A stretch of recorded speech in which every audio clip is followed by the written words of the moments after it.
Am I the jerk for eating at a hospital cafeteria about once a week even though I'm not sick? Posted by you/same philosopher 927. Okay, hear me out. I work just a few blocks away from a hospital and can get there pretty quickly by bicycle. Their cafeteria is quaint with good prices, so usually, once a week or so, I go there for lunch. The food isn't what I would call amazing, but they have a nice variety from time to time. The staff even recognize me and are always pleasant. They don't mind that I'm just there for lunch, and it's far quieter eating there than at any local restaurant. I'm on the spectrum and don't like loud noises, so the quiet lunches in this place are a godsend for me some days. Recently, my sister found out I've been eating at the hospital and went off on me about how hospital cafeterias are only supposed to be for people who are at the hospital because they need to be. I retorted that I was giving them business, and it's not like I was taking food out of the mouths of patients. Plus, I only go once a week, so what was the big deal? But she still insisted I was wrong. Then she got our parents involved, and they're siding with her. They are telling me I should only be eating at the hospital if I have an actual reason to be there. I told them they were all crazy and that it was just normal food I was paying for. But now, because neither they nor I are backing down, I'm torn. Am I the jerk for going to eat lunch in a hospital cafeteria once a week just because I work nearby? Update 18 days later. I really apologize for the length of this post, but writing down all the details took way longer than I thought. This situation was downright crazy. I never thought my sister would do something like this.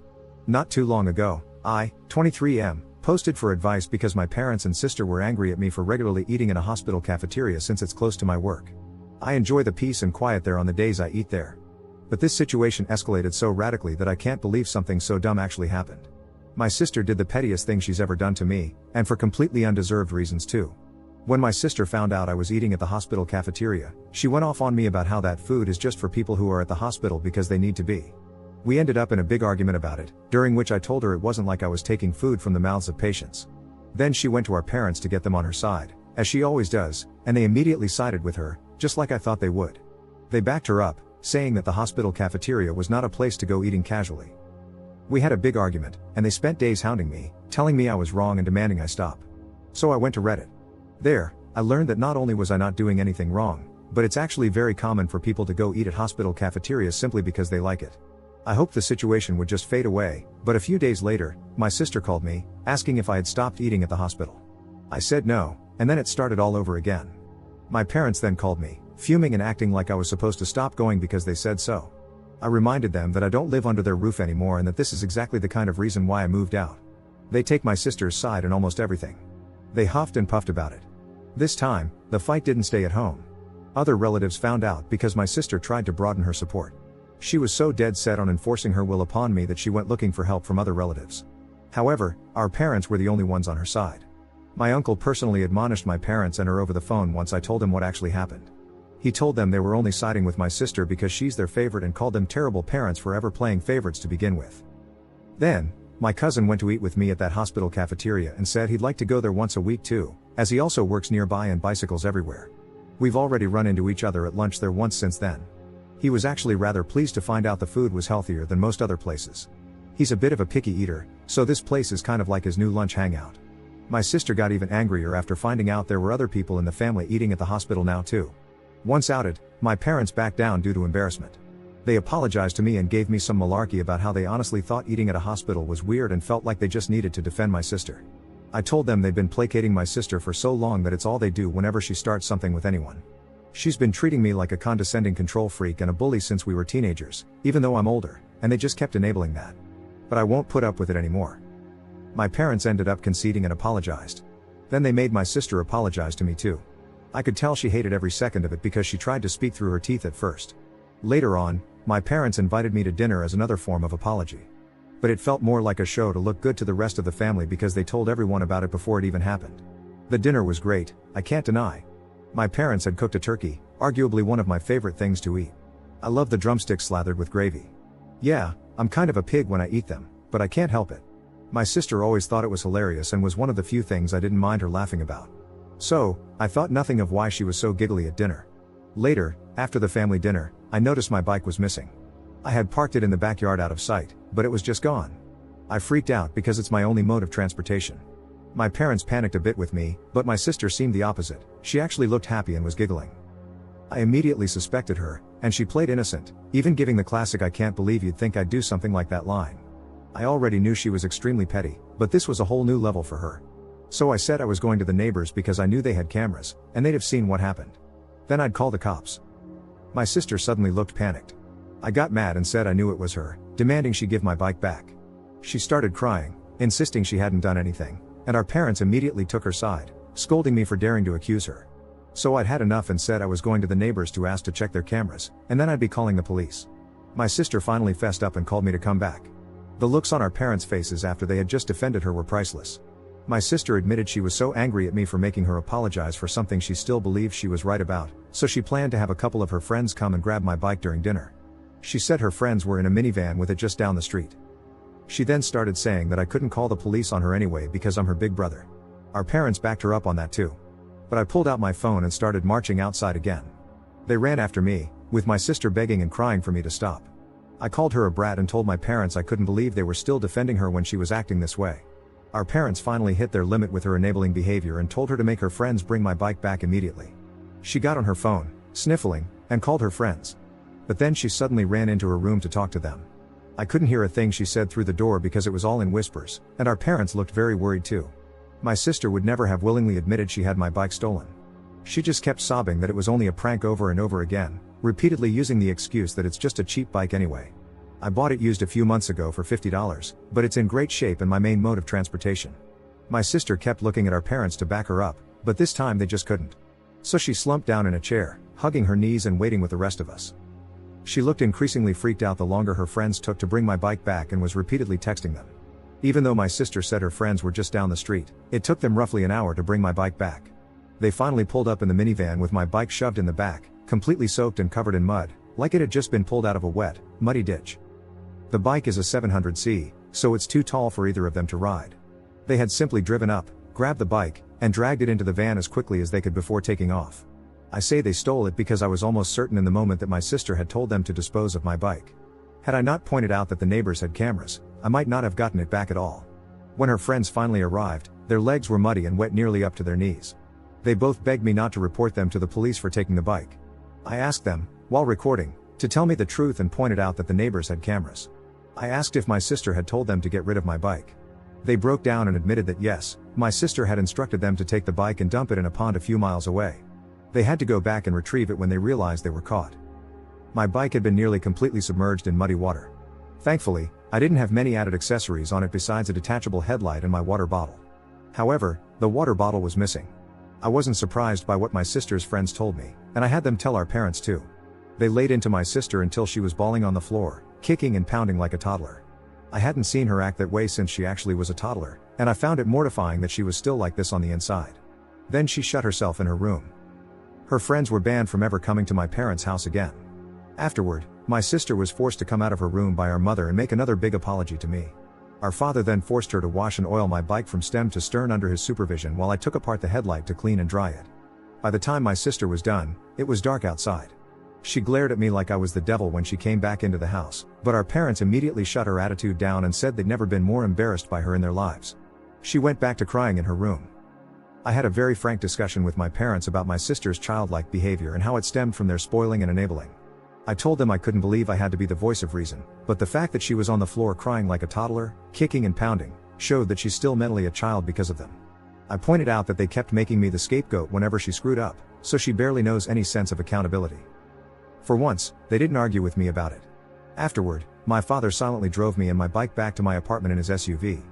He also gave me some money to replace my bike's missing water bottle before we parted. My sister and her clique used to harass me a fair bit whenever we ran into each other.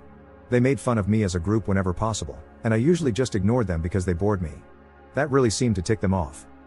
After the bike incident, I received numerous messages from numbers I didn't recognize, cussing me out for making my sister cry over what they called a silly prank. Knowing her, my sister probably fed everyone she knew a very different version of the story. I responded with lengthy replies detailing what actually happened and even stated that I have recordings of her friends admitting the truth. Some people at my sister's college found out what actually happened, maybe from my texts or perhaps because her friends spilled the beans. It embarrassed my sister so much that she came home in a crying tantrum about how people there were calling her and her friends B-words and bike thieves. I may not have gone to college, but I know students who need their bikes are very protective of them, especially since many live on shoestring budgets. My sister said someone even joked that they shouldn't leave a bike around her because it might just disappear if she had to apologize to anyone. She ended up so upset that she refused to leave her room for 3 days to have her pity party. My parents called me up to try and turn everything on me again. I reminded them about the discussion we had days before and told them they needed to stop babying her and let her deal with the repercussions of her own actions. If she fails her classes again, it's because she's not trying like she should be. Then I went off on them, saying they were just looking for someone to blame to make her feel better. She created the problem, not me, and I wasn't going to be the scapegoat anymore. My sister is an adult, and she needs to act like it. They sounded defeated and apologized before ending the call. It seemed like they were genuinely hoping I'd just sit back and take the blame so my sister would feel better, but I never will again. Now my parents are trying to pretend this all never happened, and my sister, along with her clique, is avoiding me at all costs. Which, I suppose, is fine with me because I don't want any more drama. But if something like this happens again, I won't take it from them. Commenter. I remember your first post. Your sister is so bratty that she would have her friends steal your bike and ruin it just to make a point? And your parents don't see a problem with it? What did the rest of your family say about this? Op's response. Oh, they were furious with them. I didn't include details about it because the post was already way too long. But my aunt and uncle gave my parents one hell of a dressing down, twice. The first time was in person, the day after the bike theft happened. They had a long discussion with my parents about how their babying has prevented my sister from growing up and how she wouldn't be able to function without them if she never learns to become an adult. The second time was after my parents called me to try and make me take the blame when my sister locked herself in her room for 3 days. I talked with my cousin that evening when we met up for dinner, and he told his parents, my aunt and uncle. They called my parents to ask them what the hell was going on and told them they were beyond ashamed that they still tried to make me the scapegoat. They said they didn't care if old habits die hard, it had to stop. Let's just say my sister wasn't the only one crying anymore. No one has told me anything about what's going on with my sister at her college for a while, and she's been avoiding me. My parents also haven't spoken to me since that call, so I have no idea what's going on their end. Second update 7 months later. I was browsing YouTube yesterday when I saw a video about my last post and realized I never made a final update. So here it is. To start, yes, my bike is fine. I managed to prevent it from getting rusty or clogged up after my sister dumped it in a pond. It wasn't new to begin with, and thankfully, there were no new creaks or groans from it.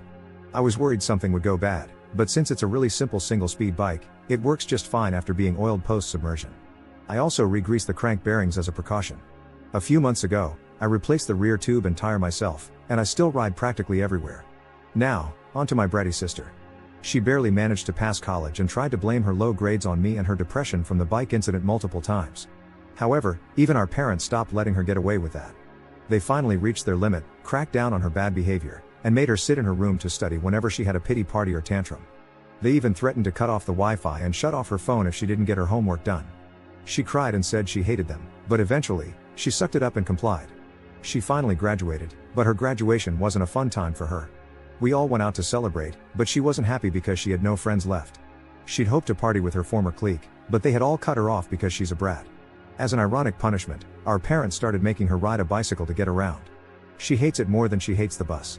It's a cruiser bike our dad picked up used for her, and our parents practically begged me to take her out on weekend rides to get her out of the house for a few hours. I agreed, but only because they asked nicely and offered dinner. As for the hospital cafeteria issue, my sister still stubbornly insists it's wrong to eat there, though she can't provide any valid reason. No one sides with her on it anymore, not even our parents, who've since joined me for family lunches there a couple of times. They even forced her to come along. She looked fidgety and claimed it was against her beliefs, wording it as if it were a religious issue. She was promptly told off for that. She cried as usual but was told to grow up. I think she clings to this belief because admitting she was wrong is something she refuses to do. At times, I wonder if she's not just a spoiled control freak but possibly a narcissist. Of course, I'm not qualified to diagnose her. Her former clique abandoned her after they got into trouble over the bike incident. At least 2 of them were involved in stealing and dumping my bike, and they were all hazed when word got out. The clique blamed my sister for everything and cut ties to save their own reputations. While I didn't file a police report, the 2 girls who stole my bike faced consequences at home. The minivan they used was borrowed from one of their parents, who revoked its use after learning what happened. Those parents even visited me to apologize on their daughter's behalf and asked for a copy of the video I took, which I provided.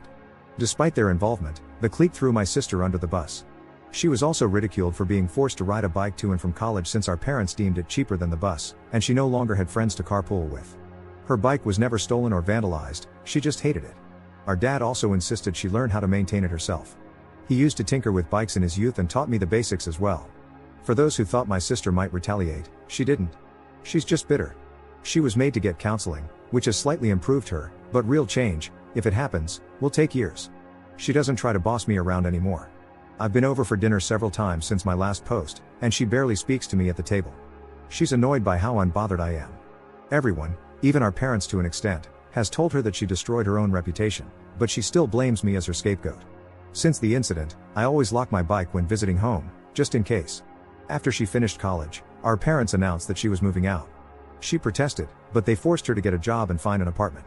They said her party days were over and it was time to face adult life. Multiple relatives told them she wouldn't grow up unless she lived on her own and paid her own bills. Though she was clearly their golden child, they finally agreed she needed to learn independence. She's not happy about it, as she loved being a spoiled leech, but she knows she can't blame me since I had no part in the decision. Still, she threw multiple tantrums, claiming it was just a bike, when things didn't go her way in college. At one point, our mom smacked her upside the head and told her to stop acting like I was the cause of all her problems. And my bike isn't just a bike to me, it's practically my livelihood as my primary mode of transportation. Now, my sister shares a 2-bedroom apartment with 3 other girls and had to move farther away so her reputation wouldn't follow her. My mom cried over it. My sister is working in an office, learning to be a secretary, but she constantly complains about her life. She also tries to rub it in my face that she'll make more money than me someday. I just tell her, you do you, which infuriates her. She doesn't like her roommates and still has to ride the bike our dad got her. Her commute is only a few miles, so she doesn't spend money on the bus, and walking takes too long for her. She demanded our parents buy her a car, but they refused, which led to her ignoring them for a while. We no longer go on bike rides together since she moved out. Back when we did, she'd taunt me immaturely, but I ignored her, which frustrated her more. She once claimed her bike was better because it had gears, but she could never outpace me anyway. It seemed to make her determined to get in better shape, at least. I think she wants me to be the big loser so she doesn't feel like one. She wanted an e-bike for Christmas, but our parents refused after seeing how expensive good ones are. They've already spent a lot on her, covering 3 years of college. As a joke, I gave her new bike tires for Christmas, earning a stink eye in return. In 2024, she needed financial bailouts from our parents because she couldn't manage her money. Despite facing the realities of life, she still acts like a spoiled brat in denial. She also resents that I live alone while she has to have roommates. Ironically, her roommates like me, which only upsets her more. I think she hates them because they don't cater to her whims like our parents used to.